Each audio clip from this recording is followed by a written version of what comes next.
Hi, my name is Amanda Ray. I'm the chef de cuisine at Biff's Bistro. We are here today at our Canadian studio learning how to make chili jam.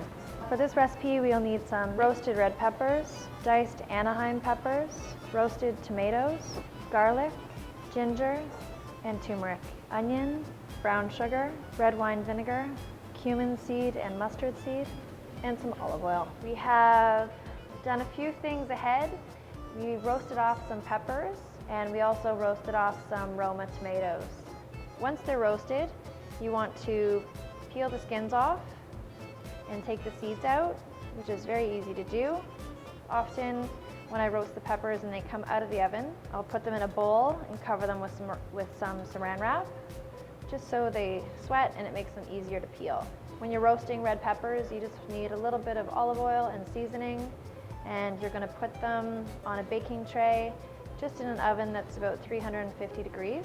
For the tomatoes, what I did was I cut them in half, and same thing, a little olive oil, seasoning, and put them on a baking tray to roast them just until the skin blisters. We've got our pan nice and warm. We're going to add some oil, and we're going to sweat off some onions. And we're going to use a microflame. And we're just going to grate that garlic and ginger to add to the onion. So this recipe for chili jam is a recipe that I learned how to make in Vietnam. And it wasn't used in this fashion for a sandwich, but it made me think about when I came back how I could use it at Biff's. So this recipe is great because you can make it in advance and it will last in your fridge. You can either put it in an airtight container, you could freeze it in smaller portions, but it's something that you can use for lots of different things. It would be great with chicken, great on a sandwich as a spread, and also really great with duck breast. We're gonna let that keep cooking. You want the onions to get tender so they're nice and soft. Now that we have our ginger and our garlic rasped, we're just gonna put it in a little container here. You don't want to add your garlic or your ginger too early because you don't want it to burn. So as our onions are cooking, we're going to add the Anaheim peppers that have been diced up. We took the seeds out just so they're not as hot. And then we're going to take our roasted red peppers and our tomatoes, and we're going to dice them. There's a couple seeds in there. It's not the end of the world.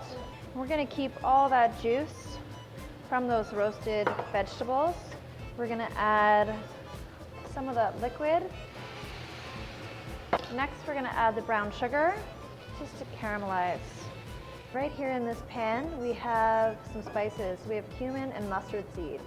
So what we've done with those spices is we've put them into the oven just to sort of let the flavors come out of them, just to toast them off. You can put your spices into the mortar and pestle, the world's smallest mortar and pestle, I think. So we're going to let our peppers get a little bit soft as well.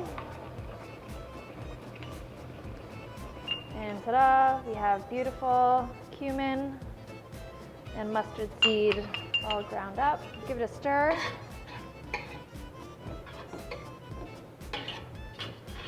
Next, we're going to add our turmeric, our ginger, and our garlic. And then we're going to deglaze with some red wine vinegar. Next, we're going to add our tomatoes and our red peppers that we roasted off earlier. See how the flavors are coming together.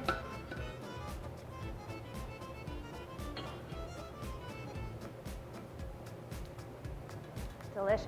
So once this is cooled a little bit, we're going to take the chili jam and put it in our Cuisinart. This is an industrial sized Cuisinart that we use at the restaurant, but any Cuisinart will do. So we're going to use the pulse button on this. Give it a taste. It's got a pretty good kick to it. Now if you want at home, you can adjust the amount of Anaheim pepper in it so it's a little bit less spicy. And there you have the Biff's chili jam. Bon appetit.